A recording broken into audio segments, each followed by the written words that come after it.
Thanks so much to all my patrons. Join now to help support the channel and help pick the books that I review. Link in the description. Hey everybody, I am back with another weekly update. I'm trying to make these actually weekly again, and I said last week I was going to try to make this happen, and I've done it. So hey, we're on a rhythm here. So let's start this off with a little bit of life update. Not a ton to update you on, but I'm nearing the end of summer, which is my summer fun, and so. Last weekend, I took my son out to Six Flags Discovery Kingdom in Northern California, where I live, and he's never been to a theme park before that had roller coasters. He's been on at Disneyland, but never on actual big deal roller coasters. And yeah, he had a blast. He loved it. He's very timid. He's the kind of kid that you have to really convinced to get into stuff like that, and he did great. He did everything. Every single ride was a little nerve-wracking, and then he did it and he loved it and wanted to do it again, and so it was wonderful. And so that is now, he's a roller coaster guy. He's all about them, and he wants to do them all the time. And so now next year, normally we do a family trip to Disneyland, and now we're rethinking this whole thing and being let's go to Disneyland just for a couple days, and for one of the days go to Six Flags Magic Mountain, which is one of the best theme parks in the world for roller coasters. And so that'll be awesome because my daughter loves them, and so that'll be great. And my daughter and my wife went to my daughter's first concert, which is Descendants. She really likes this Disney franchise, Descendants and Zombies. And so they had a crossover concert, and she thought it was amazing. She had VIP tickets and got to go backstage, and she had an amazing time. And then throughout the week, not much, just soccer practice. I'm coaching both kids back to back. I'm exhausted all the time now.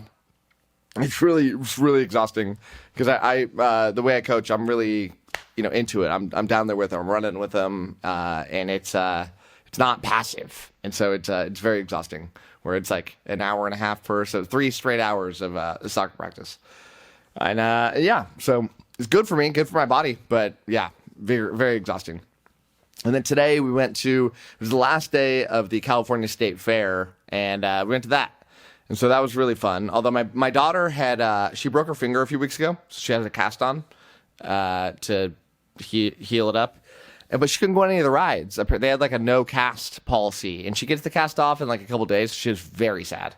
But we pivoted, and we let her go off and spend money and buy some toys and hang out with one-on-one with my wife. And they got to go hang out when I took my son on the rides, and she rebounded, so very proud of her. And yeah, fun day.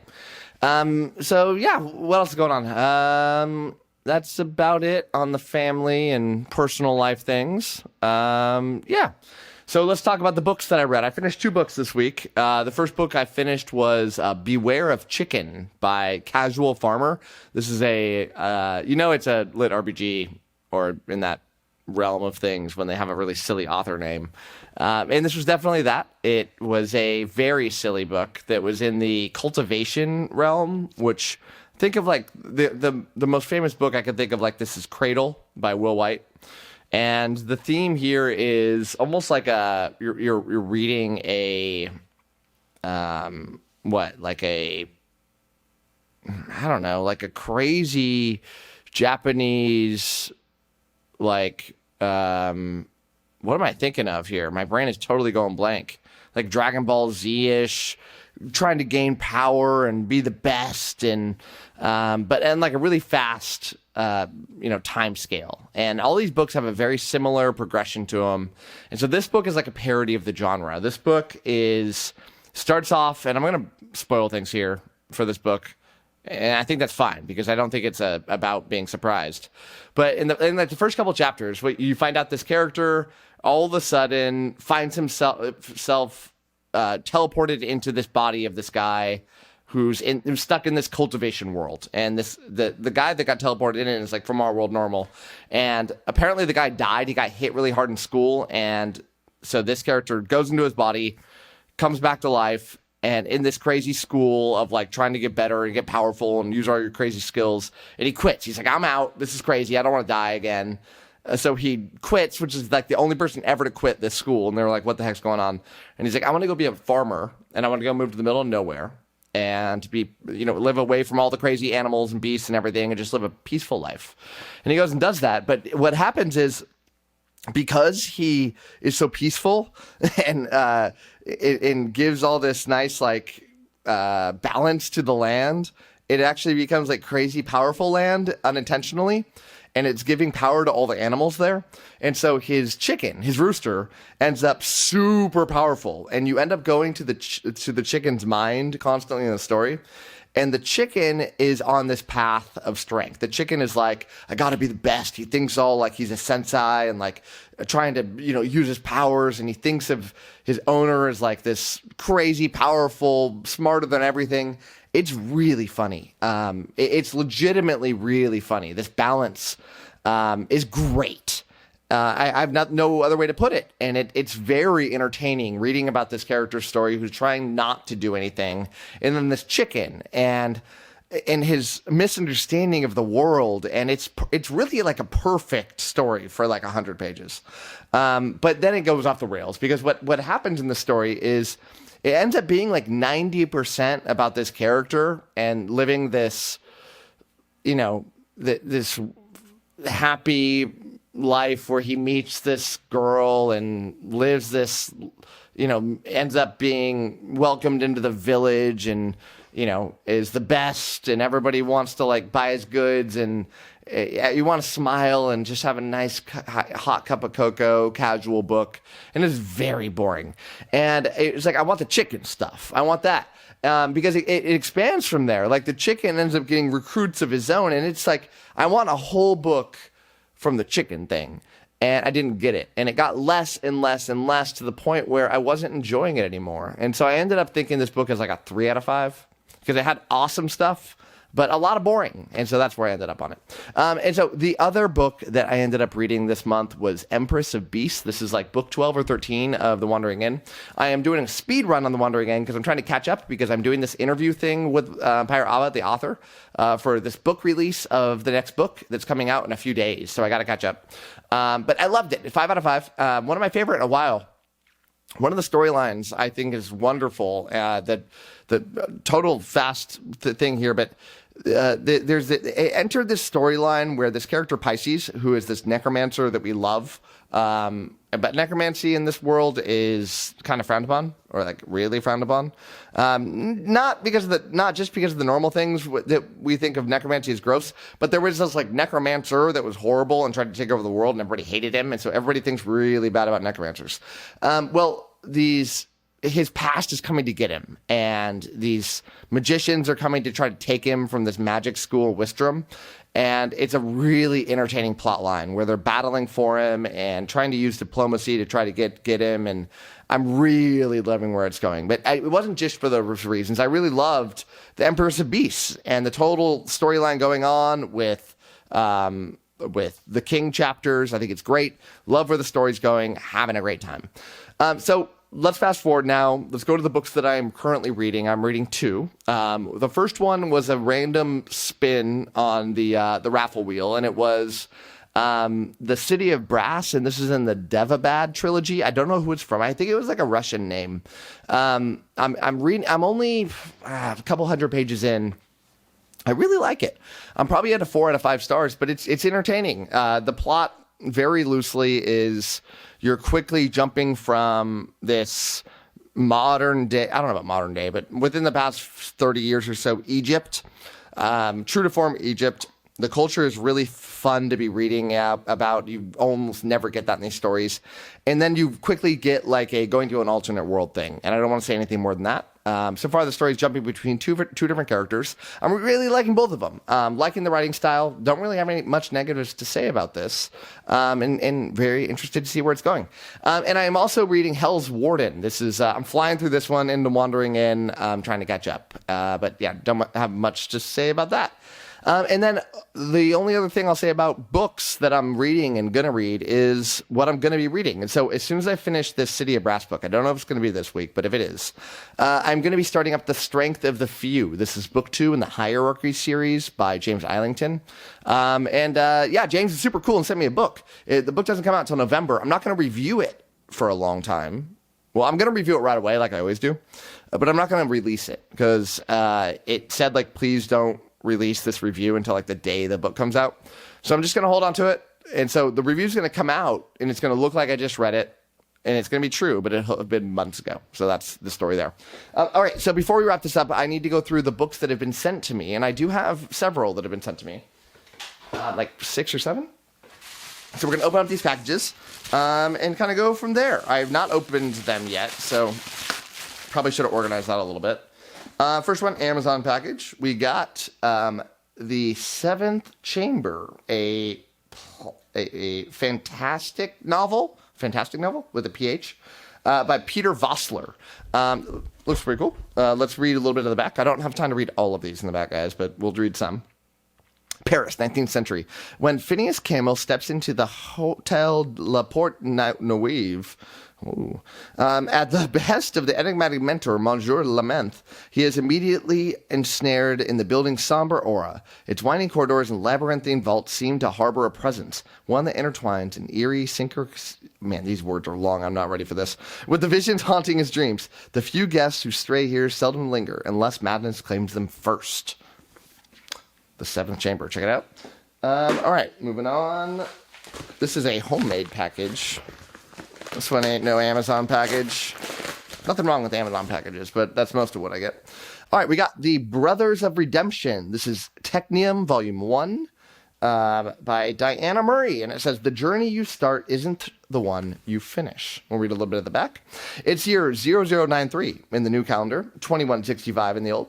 The Council of the Brotherhood orders rules a relentlessly competitive, exclusively male hierarchy. On the fringes of the Council's reach, settlers scrape by. Within it, survival demands submission. Half-brothers Jed and Max Klesser share a mysterious bond that neither understands. Born to prestige, they have washed out of the Brotherhood's brutal selection plans. They're not just down, they're out. There's more of it, you know. We got to keep the show going. All right, we got a really skinny one here. And I'll try to open this correctly. I usually mess this up. All right, let's get this going. I probably should have planned this better or had questions to answer or something. Maybe I'll just pre-open these. All right, what do we got? Ooh, this looks silly. U.S. Army Explosives and Demolitions Handbook. What? Just a joke? Is it actually... Yeah, it's... Who sent this to me? What the... One of you was playing a joke on me. Simon & Schuster. What the... All right, well, whoever sent this to me, that's really funny. Because I know the Department of the Army did not send this to me. So, that's really funny. Nobody's ever done that to me before. Are we going to start a slew of people sending me silly things now to try to surprise me? Because that was pretty good. That's not even relevant to something I've said either. It's just silly. Or is it sending me a message? Or telling me to get ready? I need to prep? All right, this box is for real. So let's see what's going on here. All right. All right, we got a nice note or money. Oh, it's it jingles. Why does it jingle? Whoa. People really going all out. All right, I got these pieces. I got a rock, a little sword, and a key. And it says, what does it say? Blue adventure diminishes negativity, calming effect, energy. Okay, that's weird. A key to unlock future possibilities, a sword to defend your kingdom, and a piece of the earth to keep you grounded. Thank you for your support. Okay, that's weird. But, I'm here for it. I'm here for the weird. All right, is this another army book? No, this is a real fantasy book, y'all. Of course it is. That's a key. The King's Ascent by Mark K. McLean. The Ruined Curse. If Barrett and his companions survive the outer world, they must return to Westermore to begin the Bureau's downfall. Yet the task will be difficult since Elamar is nowhere to be found, and Trishar is trapped in the house beneath the watchful eyes of Bureau agents. Under the present rule of Grimes and Carrick, men who demand total control and domination, the kingdom continues to decline. Nearly all magic users have fled, been imprisoned, or put to death, yet the townsfolk still hold hope for the return of their king. All right. We got a few more. We got a big boy here.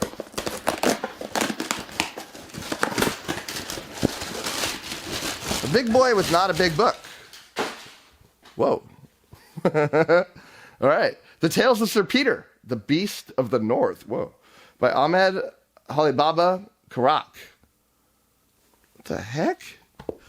You guys are really entertaining me today. This is hard to read. In a mostly desolate world, all that remains are a village of rabbits and the monsters that inhabit the wastelands and the towers. What are the towers? They are ruins left behind by creatures who once possessed great intellect and mythical technology. These treasures were sought out by a small party in the village. They were able to gather basic knowledge from the ancient inhabitants of the towers. This goes on and on. This is pretty long. All right, I'm intrigued. I'm intrigued. All right. What's up here? This person spent a lot on postage. All right, it's pretty cool. We're going back to traditional. We got a traditional fantasy book, everybody. We got The Spirit Dragon's Keeper by Katrina Lillenhoek, The Polar Saga 1. We're back. Reindeer herder Mila's world shatters the night she is abducted from her Nordic home and taken to China. Her arrival in the Dragon Temple whips up a storm, and soon she is snared in a twisted scheme. Mila must push through grueling daily drills and unearth a terrifying secret. Only then can she master the powers she needs to survive a savage tournament. Fellow acolytes make bets on her life, but Mila defends the odds and is selected for a dangerous mission. The Spirit Keeper's Dragon is the story of a Sami girl reclaiming her power. She must navigate warlords, shrewd masters, envy, and vengeance, and ultimately forge her own destiny. Hey, looks cool.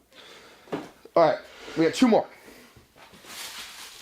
We got a Prime package and we got a custom package. We're going Prime first. We're going custom last. All right, this looks cool. I'm not going to lie. Maybe AI. Probably not, but... Of Gods and Men, Book 1, Men. I'm guessing Book 2 is Gods. And this is by Harrison F. Christ. The war to end all wars has already been fought, and darkness has won. That's unfortunate. In the realm of Asgard, gods clashed, dragons roamed, and mortals fought for survival. But when the war between light and shadow reached its end, the god of darkness, Umbra, emerged victorious. His dominion is unchallenged, his hunger insatiable. Now, even as the land of Asgard suffers beneath Umbra's shadow, the god of darkness turns to a new world to conquer, Earth. Damn. That sucks for us. All right, last up. All right, I might not be opening this on camera because there is more tape here than you can buy legally in any store.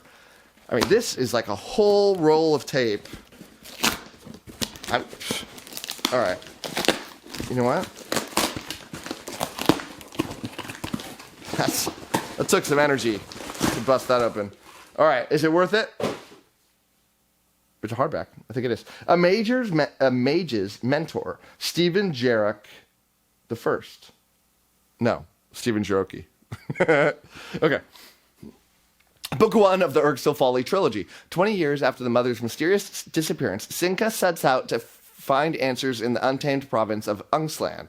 Hoping to bolster her meager magic skills, she seeks out the old mage guarding her caravan. While talking to him, she discovers that the pendant her mother left her might hold a secret. Unfortunately, before she can uncover anything, the caravan is attacked and its pendant is stolen. All right, that's it. I'm done. I gotta go to bed soon. All right, that is it for me. Thank you so much for watching, and as always, happy reading to you. Thanks again to all my patrons, with a special shout out to my Ascendant tier and Librarian tier patrons: Amy, Alex P, Anna G, Brady K, Doust, Darren, Jerry, Jonathan, Nev's Book Channel, Ron Reich, Ryan L, Sydney Baker, Anna, Blair, Eric Cannon, Joe UK, Kat Mick, Ricky Iman, and Sky. Thanks for sticking to the end of this video, and if you want to watch some more content from my channel, click over here and I've got some good videos for you. Thanks so much.